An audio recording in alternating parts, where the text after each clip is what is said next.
तो ये गाइस, कैसे हो आप सभी। Welcome back to my channel.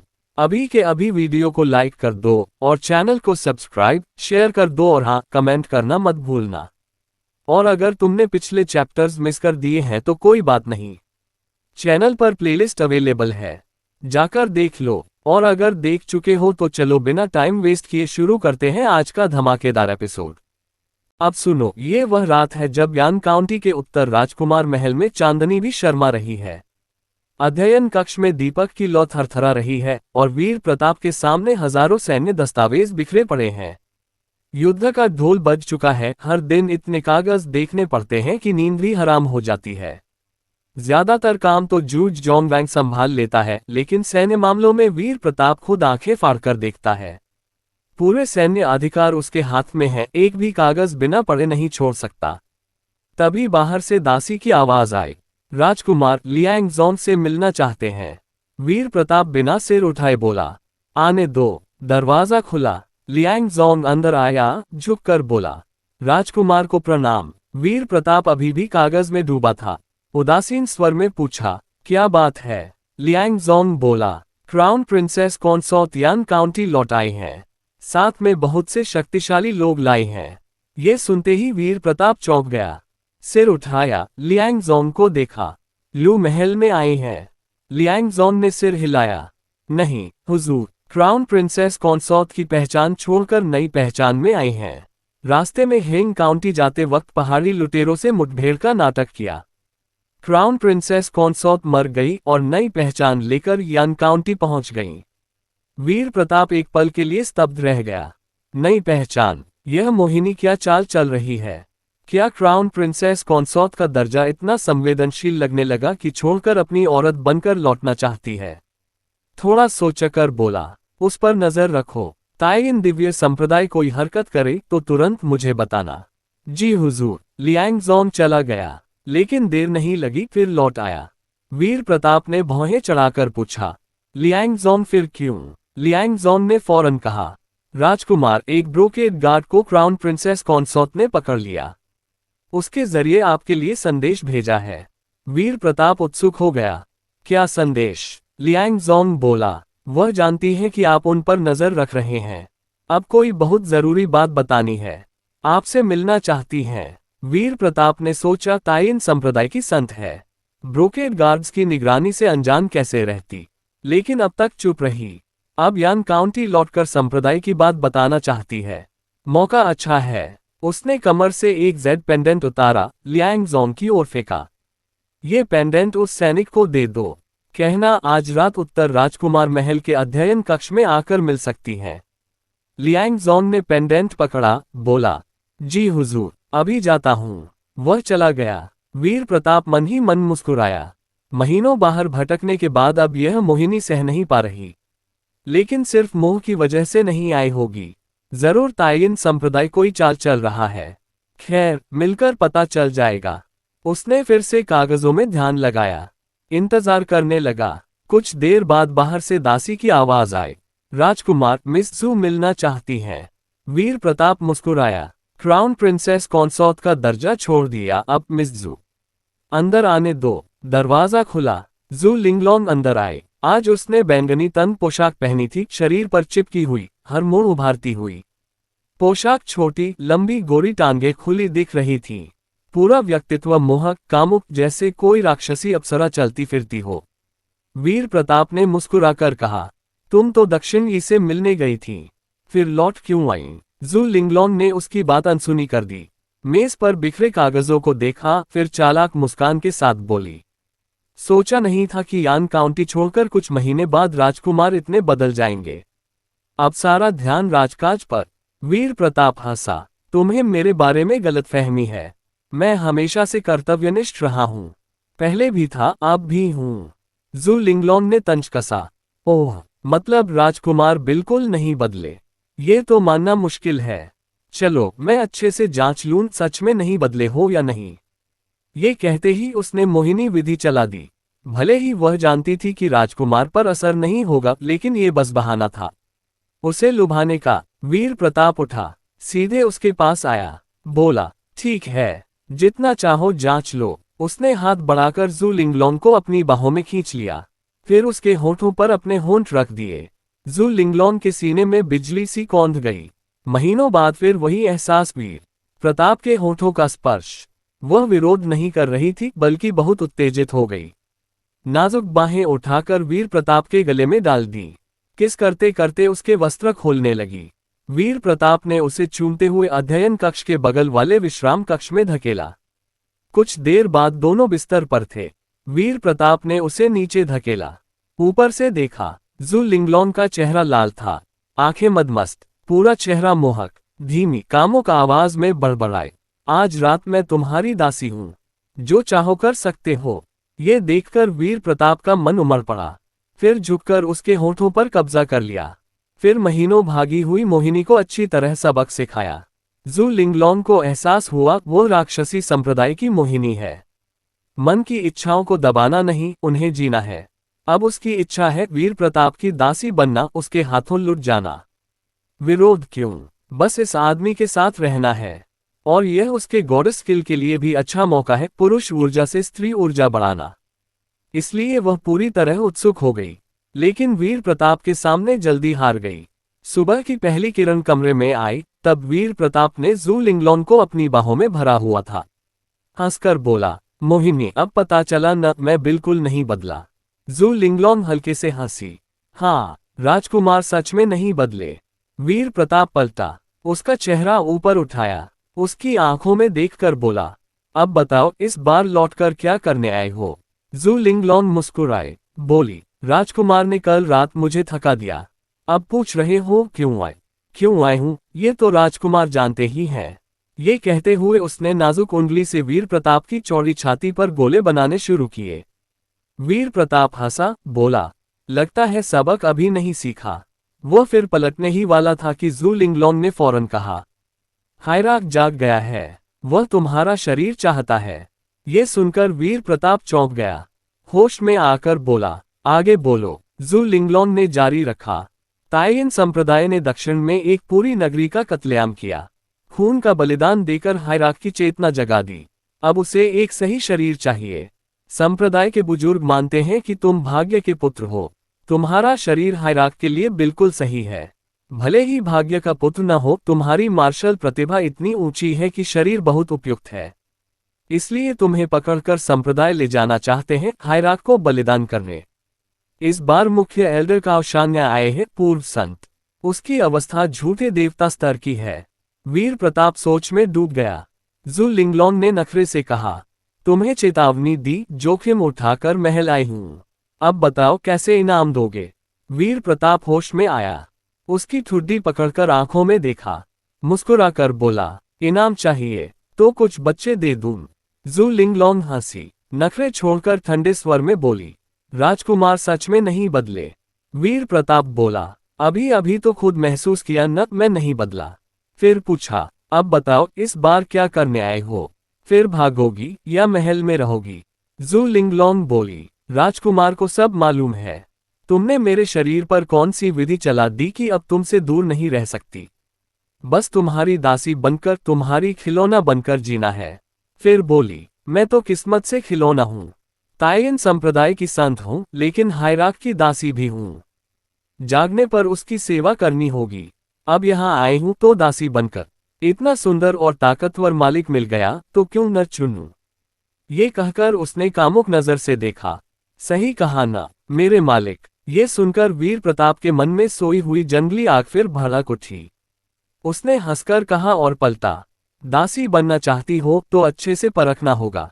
Mohini, तैयार हो मेरी परीक्षा के लिए। जू लिंगलोंग चौंक गई। परीक्षा? कैसी परीक्षा? कल रात तो। सोचते सोचते वीर प्रताप झपटा, फिर उसके होठों पर कब्जा कर लिया। वैंग केंची के बच्चे के बाद इतने दिनों से वीर प्रताप ने अपनी असली ताकत नहीं दिखाई थी। अब मोहिनी मिल गई, अब असली मिजाज निकालने का मौका है। अब सुनो, ये वह सुबह है जब यान काउंटी के उत्तर राजकुमार महल में सूरज की पहली किरणें कमरों में झांक रही हैं, लेकिन जू लिंगलोंग के मन में एक अजीब सा पछतावा जाग रहा है। उसे लग रहा है यान काउंटी लौटना जैसे कोई जाल में फंस जाना था। हाँ, वह पहले से जानती थी कि यह आदमी बहुत खतरनाक है। लेकिन खतरनाक होने की वजह से ही वह खुद को लुटाने दे रही थी। अब एहसास हुआ कि यह आदमी उसकी कल्पना से भी ज्यादा बर्बर है। सुबह से शाम, शाम से सुबह। जब जू लिंगलोंग होश में आई तो खुद को एक अनजाने कमरे में पाया। सिर अभी भी भारी था। उठकर सिर हिलाया, चारों ओर देखा। यह उत्तर राजकुमार महल के अध्ययन कक्ष का विश्राम कक्ष नहीं था। वहां तो दीवारों पर बहुत से चित्र और शास्त्र थे, विद्वानों जैसी खुशबू फैली रहती थी। ये कमरा तो गुलाबी रंगों से सजा था, चारों ओर मादक सुगंध। माहौल ही ऐसा था कि कामना जगा दे। जैसे ही जू लिंगलोंग जागी, एक दासी पास आए, मुस्कुराकर बोली, मिस जू, आप जाग गईं। स्नान करना है, गर्म पानी तैयार है। जू लिंगलोंग ने माथा मलते हुए पूछा, ये जगह कौन सी है? दासी ने झुककर कहा, ये राजकुमार ने आपके लिए तैयार किया कमरा है। राजकुमार ने कहा, अब से मिस जू इसी प्रांगण में रहेंगी। जू लिंगलोंग के मन में ठहाका लगा, ये कमीना सच में मुझे अपनी खिलौना बनाकर रखना चाहता है। अभी इसकी चिंता नहीं। पूरा शरीर चिपचिपा था। पहले स्नान जरूरी है। बोली, टब कहाँ है? ले चलो। उत्तर राजकुमार महल में पहले कभी स्नान नहीं किया था, इसलिए सोचा होगा कोई बड़ा टब होगा। दासी ने मुस्कुराकर कहा, इस दासी के साथ चलिए। फिर उसे महल के स्नानघर में ले गई। वहां जो स्नानघर देखा, जू लिंगलोंग ठिठक गई। इतना शानदार! राजकुमार ने उसके लिए इतना कुछ किया।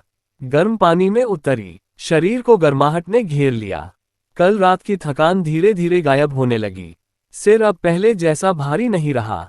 जू लिंगलोंग ने अपनी गोरी चिकनी बाहें उठाईं, पानी में हल्के से हिलाया, एक लंबी सांस ली, सोचने लगी क्या फैसला सही था। हाँ, वो खूबसूरत है, लेकिन एक दिन बूढ़ी हो जाएगी। हमेशा राजकुमार की खिलौना नहीं रह सकती। आखिरकार वह थक जाएगा, तो खुद के लिए कोई रास्ता निकालना होगा। लेकिन जैसे ही कल रात के काम याद आए, चेहरा लाल हो गया। मन टूट रहा था। इतना सताया उसने, फिर भी अब फिर से वही एहसास चाह रही है। मन ही मन सोचा, ये सब उस आदमी की वजह से है। जरूर उसने मेरे साथ कोई विधि की है, तभी मैं ऐसी हो गई। असल में ड्रैगन फीनिक्स चाय ने सिर्फ भावनाओं को गहरा किया था। बाकी सब जू लिंगलोंग की अपनी इच्छा थी। महल की दूसरी औरतें देख लो, राजकुमार के साथ होने के बाद कई दिन संयम से रहती हैं। जब तक राजकुमार खुद न उकसाए, वे शांत रहती हैं। लेकिन जू लिंगलोंग कल रात मर मर कर थक गई, फिर भी थोड़ी देर बाद फिर से सोच रही है। स्नान से निकली, तभी दासी आए और बोली, मिस जू, स्नान के बाद राजकुमार ने आपको अध्ययन कक्ष में बुलाया है। जू लिंगलोंग ठिठकी, फिर सोचा कल रात इतना सताया, अब फिर वही नहीं करेगा।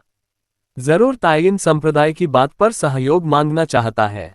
ये सोचकर दासियों ने जल्दी से उसे सजाया। वही काली पसंदीदा पोशाक पहनी। फिर उसी अध्ययन कक्ष की ओर बढ़ी जहां कल रात युद्ध हुआ था। कक्ष में पहुंची तो वीर प्रताप दस्तावेज देख रहा था, चेहरा बहुत गंभीर। जू लिंगलोंग बोली, राजकुमार सच में बहुत ताकतवर हैं। दिन रात नींद नहीं लेते। वीर प्रताप बिना सिर उठाए बोला, मैं झूठे देवता स्तर पर हूं।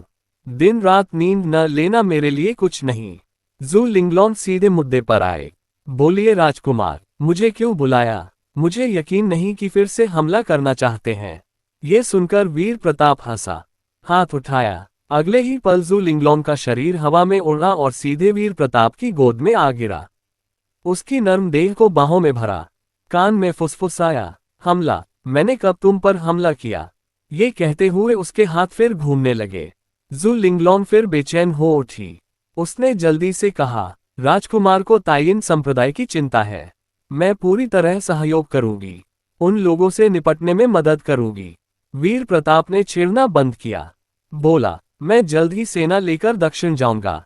यान काउंटी में तायिन संप्रदाय के लोग हैं, मुझे चैन नहीं, इसलिए उन सबको मरना होगा। अब सुनो, ये वह पल है जब उत्तर राजकुमार महल के अध्ययन कक्ष में हवा भी थमसी गई है।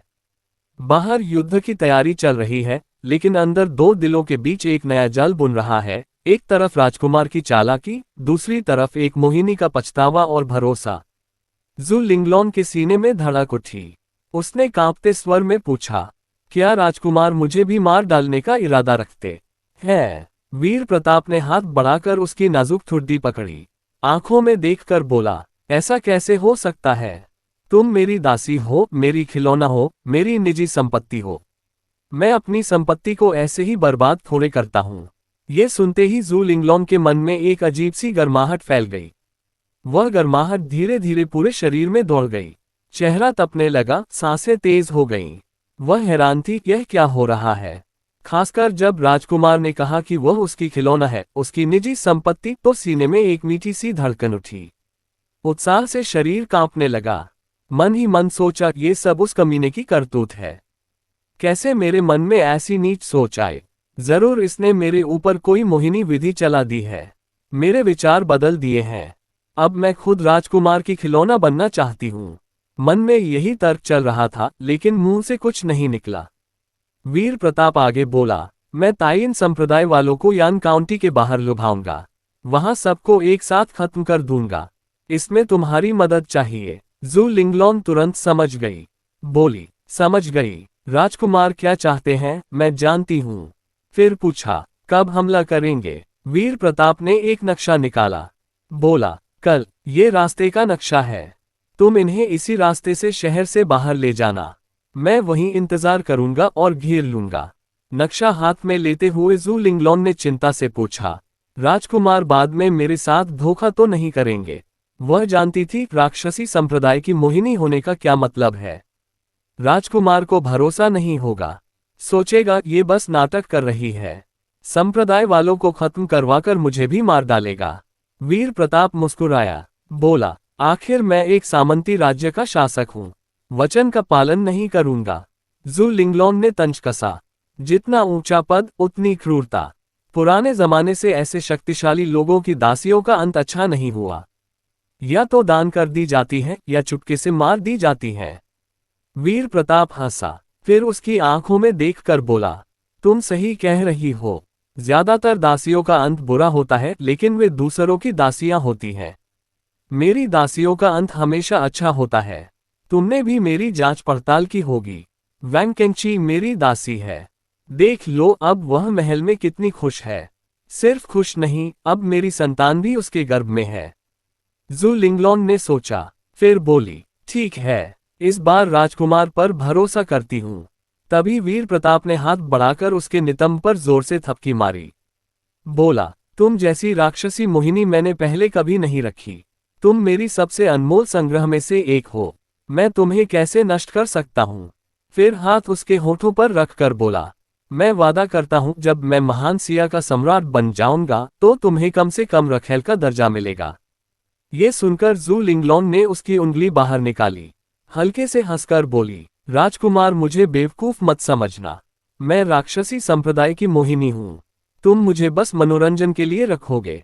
आधिकारिक दर्जा, ये तो ख्वाब है। वीर प्रताप बोला, मानो या न मानो, मैं वचन का पक्का हूँ।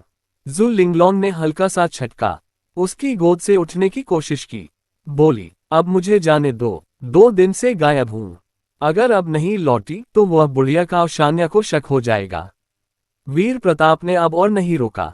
उसे छोड़ दिया। जू लिंगलोंग दरवाजे की ओर बढ़ी।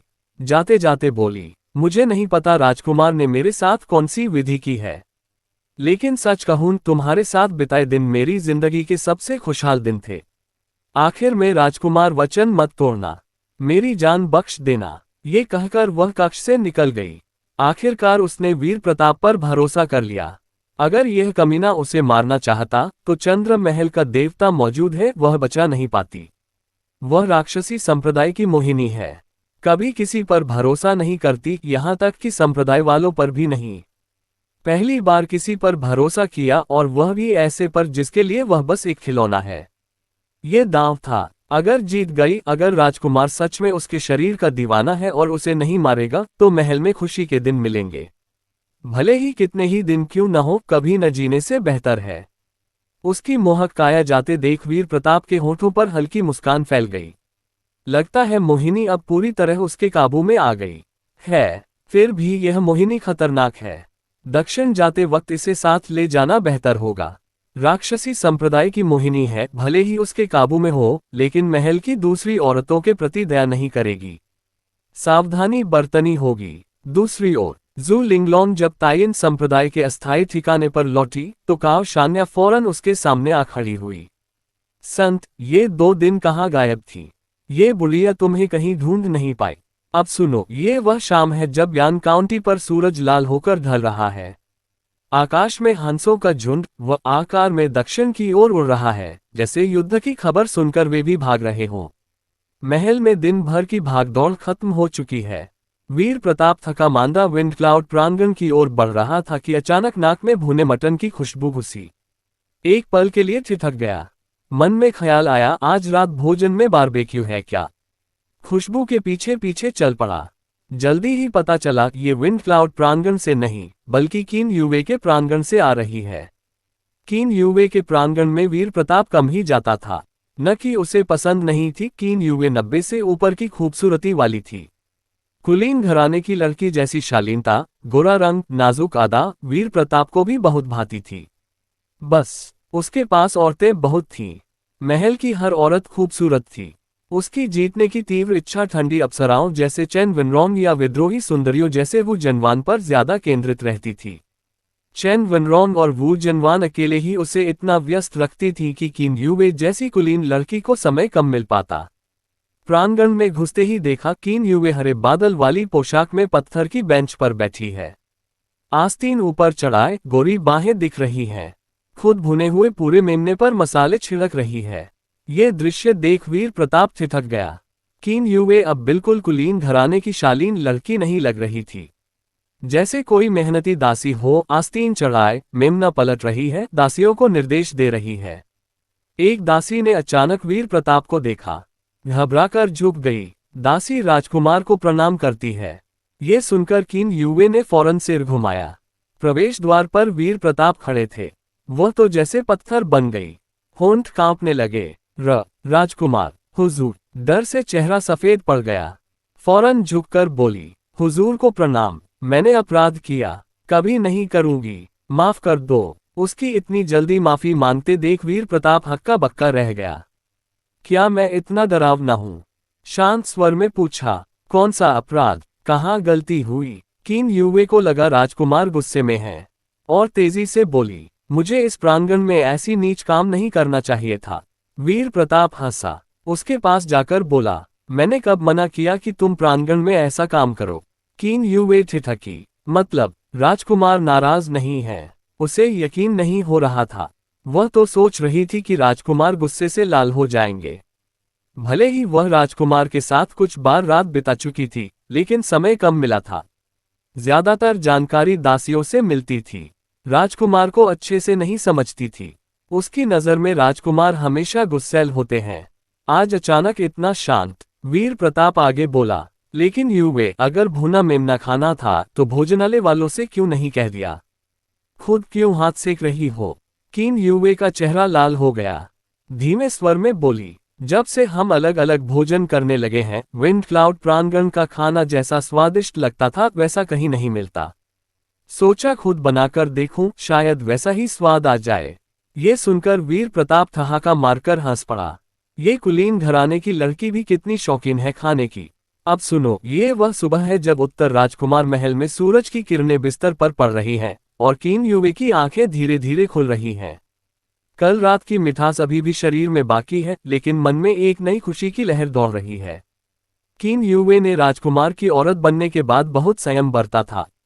पहले कीन परिवार में वह कुलीन घराने की नन्ही शेरनी थी, मुंहफट घमंडी। लेकिन अब सब कुछ बदल गया। कीन परिवार का नामो निशान मिट चुका है। अब उसका एकमात्र सहारा वीर प्रताप है। अगर वह वफादारी से सेवा करे, झगड़े में न पड़े, सत्ता की होड़ न मचे तो शायद जिंदगी स्थिर रह जाए। पहले महल में रात का भोजन विंड क्लाउड प्रांगण में सब साथ बैठकर खाते थे। वहां का खाना इतना स्वादिष्ट था कि कुलीन घराने की लड़की होने के बावजूद कीन यूवे ने कभी वैसा नहीं चखा था। लेकिन सियो वेन्याओ और येल्व नन्यन के बच्चे होने के बाद अब सब अलग अलग खाने लगे। लोग ज्यादा हो गए थे। भोजनालय के रसोइये पहले विंड क्लाउड प्रांगण का खाना बनाते थे। राजकुमार रोज वहां खाने जाते थे, इसलिए प्राथमिकता उन्हें मिलती थी। बाकी प्रांगणों को थोड़ा कम ध्यान जाता। कीन यूवे का भी यही हाल था। भोजनालय से जो खाना आता, कीन परिवार से बेहतर तो था, लेकिन कोई खास व्यंजन नहीं बनते थे। भुना पूरा मेमना, ये तो सोच भी नहीं सकती थी। अगर मांग भी लेती तो विंड क्लाउड प्रांगण जैसा स्वाद न आता। आखिरकार मन भर आया, खुद बनाने का फैसला किया। विंड क्लाउड प्रांगण में रसोइयों को ऑन द स्पॉट भूनते देखा था। सोचा सारे मसाले जमा कर लूं तो शायद वैसा ही स्वाद बन जाए। वैसे भी उसके पास समय था। राजकुमार कम आते थे, बच्चा नहीं हुआ, महल में कोई जिम्मेदारी नहीं, खाली बैठने से बेहतर कुछ काम कर ले। लेकिन उसने सोचा नहीं था कि इतने दिनों बाद राजकुमार अचानक उसके प्रांगण में आ जाएंगे। वीर प्रताप ने मेमने को देखा, पास की थाली से चॉपस्टिक उठाए। मेमने में चुभ होकर बोला, हम पक गया लगता है, बस जीरा छिड़क दो तो लगभग परफेक्ट हो जाएगा। लेकिन भूनते वक्त मांस में ज्यादा कट लगाओ, मसाला अंदर तक नहीं पहुंचा होगा। ये कहकर उसने पास की मेज से चाकू उठाया, मेमने पर कट लगाने लगा। किन युवे ये देखकर ठिठक गई। राजकुमार खुद हाथ सेक रहे हैं। वीर प्रताप काटते काटते बोला, आगे से जो खाना मन करे भोजनालय वालों से पहले कह देना, या कुछ दासियां चुन लो, उन्हें भोजनालय में खास सीखने भेज दो। फिर तुम्हारे प्रांगण की अपनी चूल्हा पर बना लो, महल में यह इजाजत है। किन युवे ने झुककर कहा, राजकुमार का बहुत बहुत धन्यवाद। वीर प्रताप बोला, आज रात मैं यहीं खाऊंगा। एक दासी विंड क्लाउड प्रांगण जाकर रानी को बता देना। किन युवे की समझदार दासी बोली, ये दासी अभी जाती है। वह दासी विंड क्लाउड प्रांगण गई। म्यूजिक्सियन को बताया कि राजकुमार किन युवे के प्रांगण में भुना मेमना खा रहे हैं। म्यूजिक्सियन ने ज्यादा ध्यान नहीं दिया। जब से अलग अलग भोजन शुरू हुआ था, म्यूजिक्सियन को इसकी आशंका थी। राजकुमार हर रोज विंड क्लाउड में नहीं खा सकते, बाकी रखेलों के प्रांगण भी तो जाएंगे। लेकिन अचानक म्यूजिक्सियन को कुछ याद आया। दासी से कहा, भोजनालय में से कुछ पौष्टिक चीजें किन युवे के प्रांगण में भेज दो, जैसे मेमने की किडनी, हिरन की नसें। जब भोजनालय से वह सामान आया, वीर प्रताप हल्के से मुस्कुराए। मन में सोचा, पूरे महल में बस रानी ही मेरी सेहत की इतनी चिंता करती है, लगातार ताकत बढ़ाने को कहती रहती है। मैं झूठे देवता स्तर पर हूं और क्या बढ़ाना है। ये चीजें खाने से बस थोड़ी ताकत बढ़ती है, असर बहुत कम, प्लेसेबो जैसा। उसकी मौजूदा शक्ति के सामने ये सब बेमानी है। फिर भी चुप रहा। यह म्यूजिक्सियन का प्यार है, चलो रहने दो। किन युवे ने वो सामान देखा तो कुलीन घराने की लड़की होने के बावजूद चेहरा लाल हो गया। भले ही खाना पीना कम जानती थी, लेकिन एक नजर में समझ गई ये क्या है। विंड क्लाउड प्रांगण में सामूहिक भोजन के दौरान रानी अक्सर राजकुमार के लिए ऐसी चीजें बनवाती थी। असर क्या होता है यह उसे मालूम था। सोचा, आज रात भोजन के बाद पूरी रात राजकुमार के साथ। तो चेहरा और तपने लगा। तभी वीर प्रताप ने पूछा, युवे, महल में रहने की आदत पड़ गई? किन युवे ने झुककर कहा, राजकुमार की कृपा से सब ठीक है, आदत पड़ गई। खाते खाते वीर प्रताप बोला, जो भी जरूरत हो महल के प्रबंधक से कह देना, या रानी से। किन युवे बोली, समझ गई, लेकिन मन में सोचा, रानी से कभी परेशान नहीं करूंगी। महल में इतना काम है, मेरी छोटी मोटी बातों के लिए रानी को क्यों तकलीफ दूं। वैसे भी कमी नहीं है, खाना कपड़ा सब मिलता है, हर महीने चांदी भी। किन परिवार से ज्यादा कुछ अलग नहीं, बस एक फर्क है, यहाँ दर्जा कम है, राजकुमार की सेवा करनी पड़ती है। लेकिन ये तो कोई समस्या नहीं। किन परिवार के जो लोग सिर कटवाकर मरे, उनकी तुलना में वह बहुत खुशकिस्मत है, जिंदा है। ये सब उसे वह आदमी दे रहा है जो सामने बैठा है। ये सोचकर मन में कृतज्ञता उमड़ आई। शरीर और गर्म हो गया। भोजन के बाद दोनों प्रांगण में थोड़ी देर बैठे, फिर स्नानघर में गए, गर्म पानी में 7 डुबकी लगाई। वीर प्रताप की बाहों में किन युवे को लगा, ये पल हमेशा के लिए रुक जाए, यह आदमी कभी उसे न छोड़े। आधा घंटा बाद स्नान खत्म, दोनों बिस्तर पर लेटे, फिर मुख्य काम शुरू हुआ। फिर एक और निंद्राहीन रात। सुबह की पहली किरण बिस्तर पर पड़ी। सोई हुई किन युवे की आंखें खुली। सामने वीर प्रताप का सुंदर चेहरा। राजकुमार आंखें बंद किए सो रहे थे, दोनों पास पास लिपटे हुए, अभी भी नर्म अवस्था में। किन युवे ने राजकुमार को जगाने की हिम्मत नहीं की, बस देखती रही। काफी देर बाद वीर प्रताप ने आंखें खोली, थोड़ा हिला। किन युवे के मुंह से अनायास हाय निकल गया। फौरन मुंह दबा लिया, कहीं राजकुमार नाराज न हो जाए। उसकी यह हालत देख वीर प्रताप मुस्कुराए, बोले, मैं इतना डरावना नहीं हूं। इतना डरने की जरूरत नहीं। किन युवे का चेहरा तुरंत लाल हो गया। तभी वीर प्रताप ने मन ही मन सिस्टम इंटरफेस देखा। कोई और नहीं देख सकता। खोला। कई संदेश थे। एक विचार से सब खुल गए। पत्नी रखेल के साथ स्नेह बढ़ाने पर। ची रिफाइनमेंट मंत्र। किन युवे राजकुमार के बच्चे से गर्भवती है। इनाम डीजल इंजन उत्पादन का खाका। गर्भावस्था का इनाम प्रोत्साहन इनाम है। कृपया बच्चे का सुरक्षित जन्म सुनिश्चित करें। वीर प्रताप के होठों पर हल्की मुस्कान फैल गई। सोचा नहीं था कि किन युवे इतनी जल्दी गर्भवती हो जाएगी। बच्चे का मामला सच में जल्दबाजी से नहीं होता। जानबूझकर फूल लगाओ तो नहीं खिलता, लेकिन इधर उधर बोया हुआ बरगद छांव देता है। पहले कितनी कोशिश की थी म्यूजिक्सियम डाजू की शावजू, कोई नहीं हुआ। कल रात बस भुना मेमना खाने आया था। किन युवे के साथ संयोग से रात बिताए और सीधे जैकपॉट। वीर प्रताप ने धीरे से उसका सुंदर चेहरा सहलाया। मुस्कुरा कर बोला, तुम गर्भवती हो, आने वाले दिनों में ख्याल रखना। ये सुनकर किन युवे एक पल के लिए ठिठक गई। गर्भवती? सच में? क्या ये सच है? उसके गर्भ में राजकुमार का बच्चा है। यकीन नहीं हो रहा था, लेकिन दासियों से सुना था राजकुमार की नब्ज पढ़ने की शक्ति किसी वैद्य से ज्यादा है। जैसे ही कोई पत्नी या रखेल गर्भवती होती है, राजकुमार तुरंत जान जाते हैं। अगर राजकुमार कह रहे हैं तो जरूर सच होगा। इतनी जल्दी राजकुमार का बच्चा। अब उसकी जिंदगी पक्की हो गई। मन में खुशी की लहर दौड़ गई।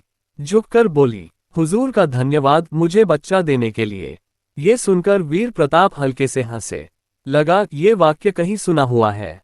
धीरे से अलग हुए। बोले, अब तुम आराम करो, मुझे कुछ काम है। उठता हूँ। आज तायन संप्रदाय का हिसाब करना है। इन मधुर पलों में हमेशा नहीं डूबा जा सकता। अब सुनो, ये वह पल है जब यान काउंटी के बाहर जंगल में धूल उड़ रही है, टूटी हुई गाड़ी के टुकड़े बिखरे पड़े हैं और हवा में खून की गंध घुल गई है। सूडो, झूठा देवता, ये कैसे संभव है? उत्तर का राजकुमार इस साल कितना उम्र का हुआ होगा?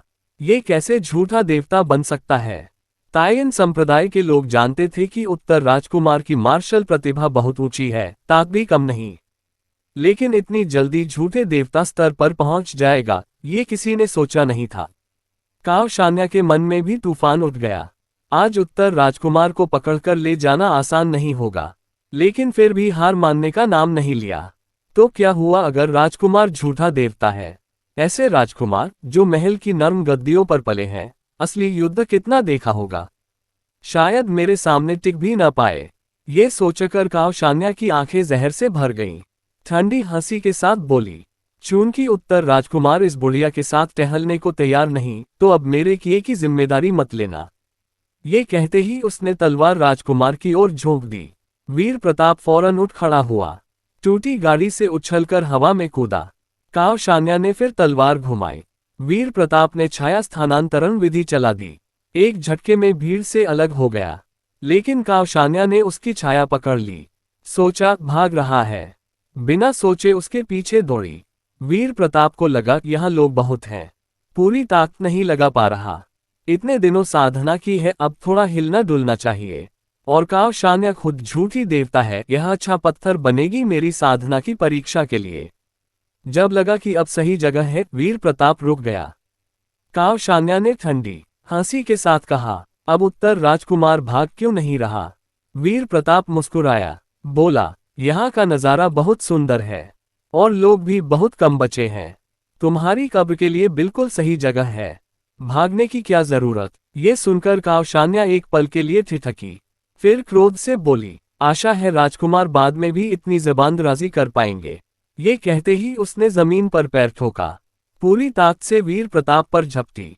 वीर प्रताप ने तलवार कसकर पकड़ी। ज्वार की लहर। तलवार से ठोस तलवार की किरणें निकली, जैसे समुद्र की उफनती लहरें उठी हों। जमीन उखड़ने लगी। काव शान्या के मन में धक्का लगा।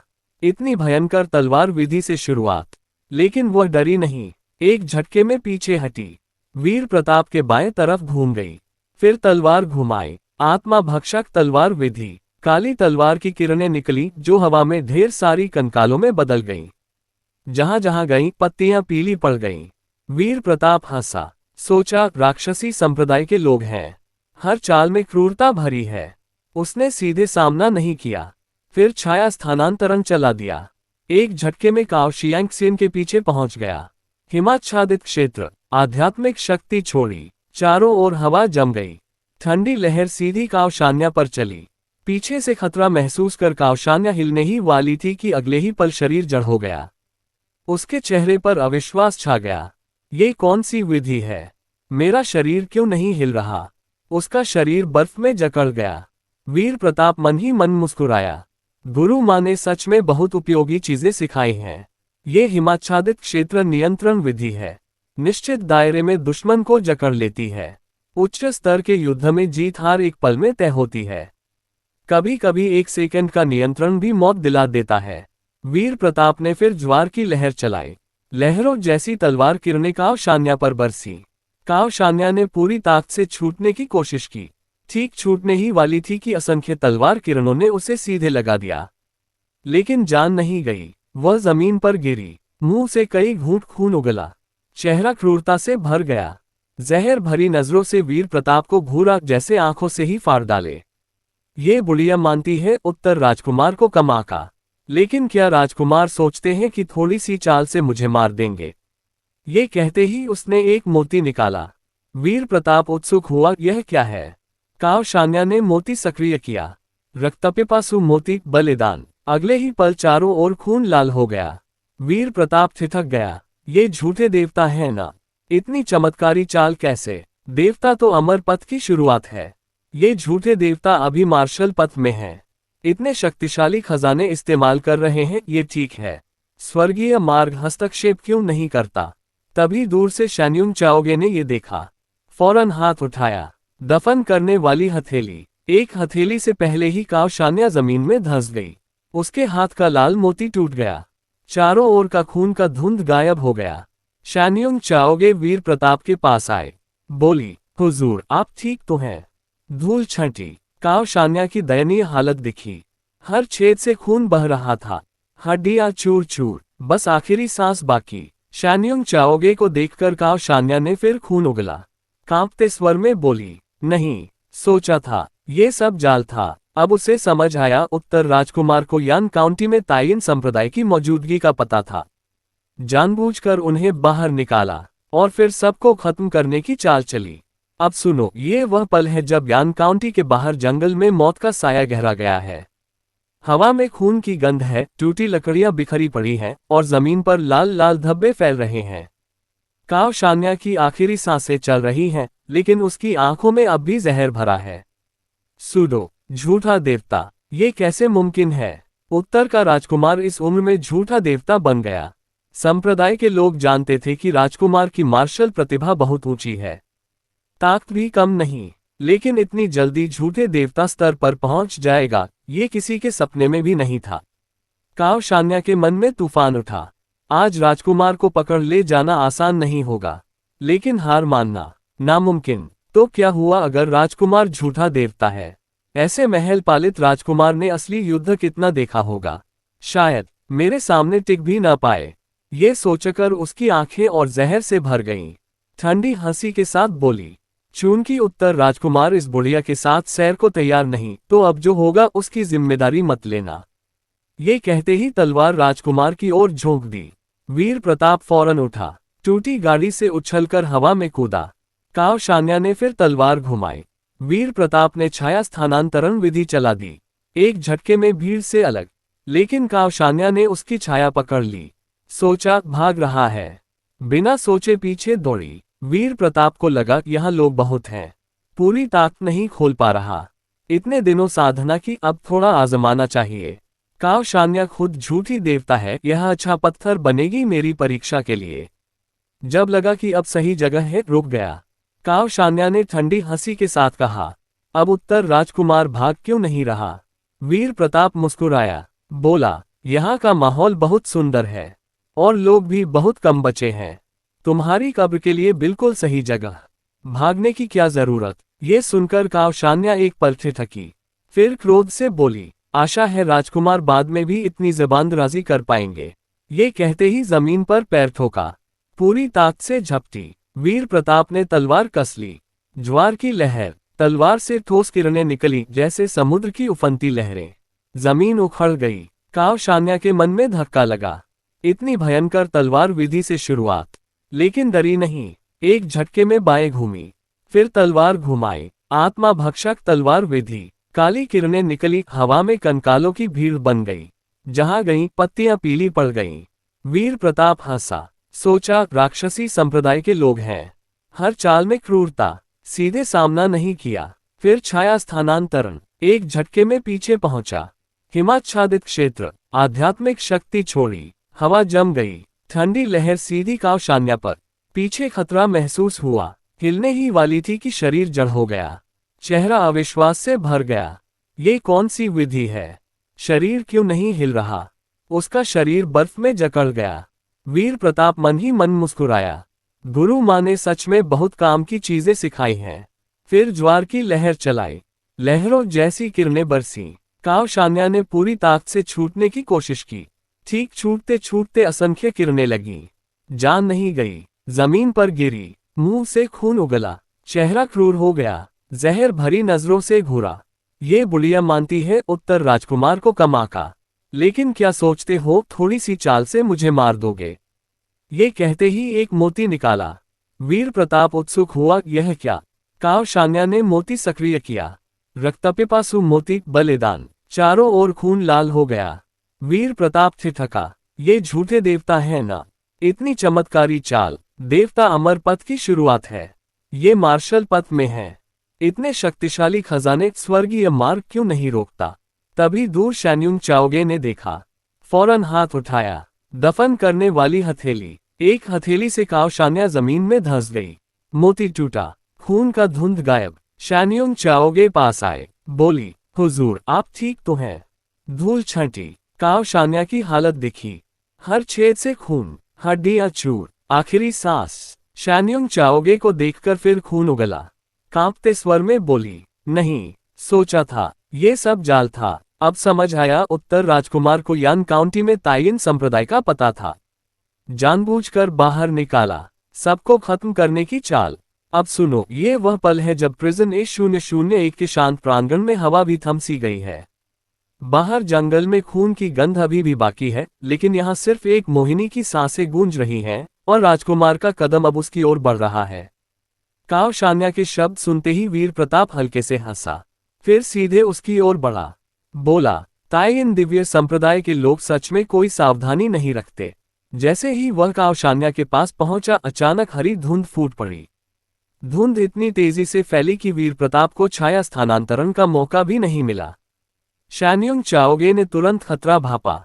चिल्लाए, उत्तर राजकुमार सावधान, ये धुंध जहरीली है। धुंध छंटी। कावशान्या हंस पड़ी। हंसते हंसते बोली, भले ही यह बुढ़िया मर जाए, तुम्हें भी साथ ले जाएगी। उफ। फिर खून उगला, लेकिन जो दृश्य वह उम्मीद कर रही थी वह हुआ नहीं। वीर प्रताप बिल्कुल ठीक खड़ा था, उदासीन नजरों से उसे देख रहा था। कावशान्या की पुतलियां सिकुड़ गईं। नहीं, ये हायराक का हड्डी गलाने वाला जहर है। कैसे असर नहीं हुआ? उसने हायराक से सुना था, यह जहर सीधे लगे तो देवता को भी प्रभावित कर सकता है। उत्तर राजकुमार तो बस झूठा देवता है, फिर कैसे बिल्कुल असर नहीं? वीर प्रताप मुस्कुराया, बोला, माफ करना, इस राजकुमार को हर जहर से मुक्ति है। ये बोलते ही कावशान्या का शरीर हवा में उड़ा, सीधे वीर प्रताप के हाथों में आ गिरा। गले को कसकर पकड़ा, बोला, बस पूर्व संत, अब तुम्हारा समय पूरा हुआ। एक झटके में मौत का डर कावशान्या के सीने में समा गया। उसने पूरी आध्यात्मिक शक्ति इकट्ठी की, दानतियान फोड़कर राजकुमार के साथ मरने की कोशिश की। लेकिन वीर प्रताप की अवशोषण विधि बहुत निपुण थी, उसे मौका नहीं दिया। पूरी ताकत से आध्यात्मिक शक्ति खींची। पल भर में कावशान्या की ज्यादातर शक्ति सोख ली। शक्ति के बहने का एहसास होते ही कावशान्या स्तब्ध रह गई। यहाँ असली राक्षसी संप्रदाय का राक्षस कौन है? तुम। उसकी पुतलियां सुई जैसी हो गईं। मुंह खुला रह गया और वह मर गई। वीर प्रताप को अंदर भारी शक्ति महसूस हुई। हाथ में खुजली सी होने लगी। मन बेचैन हो उठा, लड़ने को जी चाहा। अगर ज्यादा शक्ति सोख ली और सीमा की वजह से टूट न सका तो मन चिड़चिड़ा हो जाता है। उसने तलवार उठाए, दूर जंगल की ओर घुमाई। तलवार की किरणें उड़ी, पेड़ सरसराते हुए गिरने लगे। कुछ शक्ति छोड़ने के बाद मन को सुकून हुआ। फिर शान्योंग चाओगे के पास लौटा। शान्योंग चाओगे लौटी ही थी कि बाकी ताइन संप्रदाय वाले तितर बितर हो गए। देवता स्तर के सामने महागुरु और उससे नीचे वाले तो बस मिट्टी के बर्तन थे। कोई मुकाबला नहीं कर सका। किसी को भागने न दिया, खबर बाहर न जाए। जू लिंगलोन ने खुद राजकुमार पर हमला किया। पास आते ही फुसफुसाए, जल्दी मुझे काबू में कर लो। वीर प्रताप समझ गया, झूठे देवता की आभा छोड़ी। जू लिंगलोन की तलवार हाथ से छूट गई। फिर उसकी गोरी बांह पकड़ी, हाथ पीछे मोड़े, उसे काबू में कर लिया। संत को भी पकड़ा देख बाकी लोग निराश हो गए। जू लिंगलोन ने छटपटाते हुए कहा, कुत्ते जैसे आदमी, मुझे अभी छोड़ दो, वरना हायराक जागेगा तो तुम जल्द ही उसका पोषण बन जाओगे। बोलते हुए वह शरीर मरोड़ रही थी। कमर राजकुमार से सट गई। उसकी हरकतें देख वीर प्रताप चुप हो गया। अभी अभी बहुत शक्ति सोखी थी, शरीर में हिंसा भरी थी। जू लिंगलोन की हरकतों से मन में आया, इस राक्षसी औरत को अभी मार डालूं। जू लिंगलोन ने फिर उकसाया, क्या हुआ, चुप क्यों हो गए? कुत्ते जैसे आदमी, डर गए ना? डर गए हो तो अभी छोड़ दो। वीर प्रताप ने ठंडी हंसी ली, बोला, बकवास, इस राजकुमार को किसी गंदे कीड़े से डर कैसा? फिर बाकी ताइन संप्रदाय वालों की ओर देखा। रक्षकों को हुक्म दिया, सबको मार डालो। ये सुनते ही कुछ लोगों ने दानतियान फोड़ने की कोशिश की, लेकिन शान्योंग चाओगे की हथेली पहले पड़ गई। कुछ घुटनों पर गिर पड़े। मैं सरेंडर करता हूँ, मत मारो। मैं मजबूर था, लेकिन जैसे ही विश्वासघात का विचार मन में आया, उनके शरीर फट पड़े, खून की धार बन गए। ये देख वीर प्रताप की भौहें सिकुड़ी। जू लिंगलोन की बात सच थी। ताइन संप्रदाय से धोखा देने वाले सच में खून की धार बन जाते हैं। लेकिन इतना सख्त, हड्डी का टुकड़ा भी नहीं बचा, सिर्फ खून। ये कैसे होता है? न दवा जैसा नियंत्रण, न मन पर काबू, न कीड़े। जू लिंगलोन के शरीर में भी कुछ नहीं मिला। तभी फटा हुआ खून बहने लगा। शान्योंग चाओगे ने खतरा भापा, फौरन राजकुमार के सामने आ गई। चिल्लाए, उत्तर राजकुमार, सावधान, खतरा। उसके बोलते ही खून इकट्ठा होकर एक विशाल चेहरा बन गया। खूनी चेहरा वीर प्रताप को देखकर बोला, सच में भाग्य का पुत्र, स्वर्ग ने सच में मुझ पर मेहरबानी की। आखिरकार भाग्य का पुत्र मिल गया। अब मैं इस अभिशप्त जगह से निकल सकता हूँ। हाँ हाँ हाँ, उत्तर राजकुमार, मेरे आने का इंतजार करो और डरते हुए अपनी आखिरी सांसें गिनो। तभी जू लिंगलोन ने चीखकर कहा, हायराक, मुझे बचा लो। खूनी चेहरा जू लिंगलोन की ओर देखा, फिर तिरस्कार से हंसा, बेकार चीज, तुझसे मुझे क्या काम, मेरे पोषण बन जा। अब सुनो, ये वह पल है जब प्रिजन A001 के शांत कमरे में हवा भी गर्म हो रही है। बाहर युद्ध की आग सुलग रही है, लेकिन यहाँ सिर्फ एक मोहिनी की सांसें और राजकुमार की हंसी गूंज रही है। वीर प्रताप की बात सुनकर जू लिंगलोन ने ठंडी सांस ली, फिर बोली, जो कुछ मुझे पता था सब तुम पहले से जानते हो। फिर और पूछताछ का क्या मतलब? बस मार डालो। उसके भावुक हो जाने पर वीर प्रताप के मन में शरारत जागी। मुस्कुराकर बोला, चाहे जो हो, तुम राक्षसी संप्रदाय की मोहिनी हो। इतनी आसानी से मार दूं तो तुम्हें बहुत हल्का छोड़ दूंगा ना। वैसे भी प्रिजन A001 में कोई मजबूत पहरेदार नहीं। तुम चाहती तो पहले ही भाग जाती, फिर भागी क्यों नहीं? ये सुनकर जू लिंगलोन का गुस्सा भड़क उठा। तंज भरे स्वर में बोली, भागूं? राजकुमार को नहीं मालूम तुमने मेरे साथ कौन सी विधि चलाई। भाग कर भी कहाँ जाऊं? भाग भी जाए तो दिल कहाँ छूटेगा? राजकुमार ने सिर्फ शरीर नहीं, दिल को भी कैद कर लिया है। जहां भी जाए बिना उसके रहना जेल से कम नहीं। फिर बोली, मुझे लगता है राजकुमार मुझसे ज्यादा राक्षसी संप्रदाय के हो। वीर प्रताप हल्के से मुस्कुराया, बिस्तर के पास आया, उसकी ठुड्डी उठाकर पीच ब्लॉसम आंखों में देखा, बोला, ओह ऐसा है, तो अब राक्षसी संप्रदाय की पूछताछ विधि आजमानी पड़ेगी। जू लिंगलोन ने आंखें बंद की, निर्भीक बनकर बोली, मार डालो, जीने की इच्छा ही नहीं रही। वीर प्रताप हंसा, फिर उसे धक्का देकर बिस्तर पर गिराया। जू लिंगलोन सोच रही थी कि अब क्या करेगा, तभी कपड़े फटने की आवाज आए। फिर होठों पर होंठ, मन ही मन गालियां दी, ये कमीना, इस्तेमाल करके फेंकने का इरादा है, मार ही डालता तो अच्छा था। गुस्सा था, मन में उसे कमीना बेवफा समझ रही थी, लेकिन जल्द ही गुस्सा कहीं गायब हो गया। राजकुमार की पूछताछ में वह और अजीब होती गई। उसने वैंग केंची पर भी ना आजमाई गई बहुत सी विधियां आजमाई। सुबह जब जू लिंगलोंग होश में आई, गले में एक छोटी घंटी बंधी थी। कल की याद आई। सिर घुमाकर पास सोए वीर प्रताप को घूरा, आंखों में आग। वीर प्रताप जाग चुका था। मुस्कुराकर बोला, मैं वचन का पक्का हूं। जो कहा वह निभाऊंगा। कहा था कम से कम रखेल का दर्जा मिलेगा। मार तो नहीं सकता, लेकिन लगता है तुम्हें सताना बहुत भाया था ना। ये सुनकर जू लिंगलोंग का चेहरा लाल हो गया। समझ नहीं आया उस कमीने के सताने में भी क्यों उत्साह आया। मुझे क्या हो गया है? कुछ कहने ही वाली थी कि वीर प्रताप का चेहरा अचानक गंभीर हो गया। बोला, अब से मुझे मालिक कहोगी। उसका गंभीर चेहरा देख जू लिंगलोंग का दिल धड़क गया। डर से भर गई। समझ नहीं आया यह आदमी क्या सोच रहा है। इस बार विरोध नहीं किया। कांपते स्वर में बोली, मालिक। ये दासी समझ गई। ये सुनकर वीर प्रताप ने हाथ बढ़ाकर उसके काले बाल सहलाए। बोला, हम अब बात बन रही है। जू लिंगलोंग के मन में आया उसका हाथ काट डालूं। ये कमीना मुझे सच में खिलौना समझता है। उसकी आंखों में जहर देख वीर प्रताप फिर सख्त हो गया। बोला, मेरी पालतू होकर ऐसी आंखों से देखती हो। लगता है अभी पूरी तरह नहीं पालतू बनी। कुछ और सबक चाहिए। ये कहकर रस्सी खींची। जू लिंगलोंग उसके सामने आ गई। फिर सबक शुरू हो गया। जल्द ही कमरे में दया की पुकार गूंजने लगी। राजकुमार, बख्श दो। दासी ने सबक सीख लिया। मालिक, आह। वीर प्रताप को पता नहीं कितनी देर तक राक्षसी मोहिनी को सबक सिखाया। जब जू लिंगलोंग फिर होश में आई, उसका सारा विद्रोह खत्म हो चुका था। बिस्तर पर तकिए से लिपटकर धीमे स्वर में पूछा, तो ये तुम्हारा असली चेहरा है राजकुमार? वीर प्रताप बोला, हर इंसान के मन में अंधेरा होता है। मैं बस उसे कम निकालता हूं। जू लिंगलोंग बोली, मेरी बदकिस्मती की तुम्हारे हाथ लग गई। अब जिंदगी भर तुम्हारी खिलौना बनी रहूंगी। वीर प्रताप मुस्कुराया, बदकिस्मती? अगर मैं न होता तो आज भी ताइन संप्रदाय के हायराक के काबू में होती। उसकी खून की दासी बनी रहती। जू लिंगलोंग ने नाक सिकोड़ी, तो अब तुम्हारी दासी नहीं हूं। ये सुनकर वीर प्रताप पास आया। कान में फुसफुसाया, क्या इच्छा नहीं? उसकी गहरी आवाज सुनकर जू लिंगलोंग की रीढ़ में सिहरन दौड़ी। शरीर फिर बेचैन हो उठा। अच्छा, किस्मत में दासी बनना ही लिखा था। जू लिंगलोंग ने हकीकत कबूल कर ली। समझ गई कल की क्रूरता बस उत्तेजना बढ़ाने की चाल थी। राजकुमार का स्वभाव इतना क्रूर नहीं। अब सुनो, ये वह शाम है जब प्रिजन A001 के शांत प्रांगण में सूरज ढल रहा है। बाहर युद्ध की आग सुलग रही है, लेकिन यहाँ सिर्फ एक मोहिनी की सांसें और राजकुमार की हंसी गूंज रही है।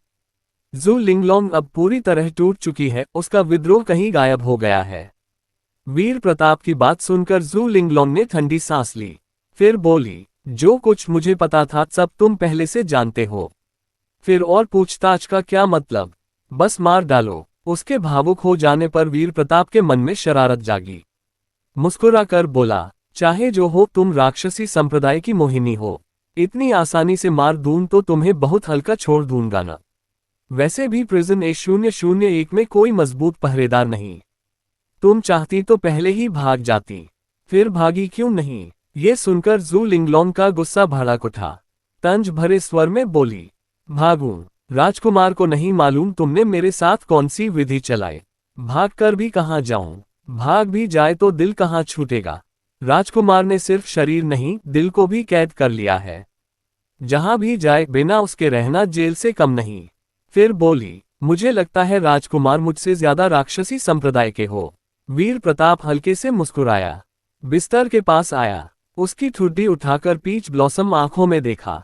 बोला, ओह, ऐसा है तो अब राक्षसी संप्रदाय की पूछताछ विधि आजमानी पड़ेगी।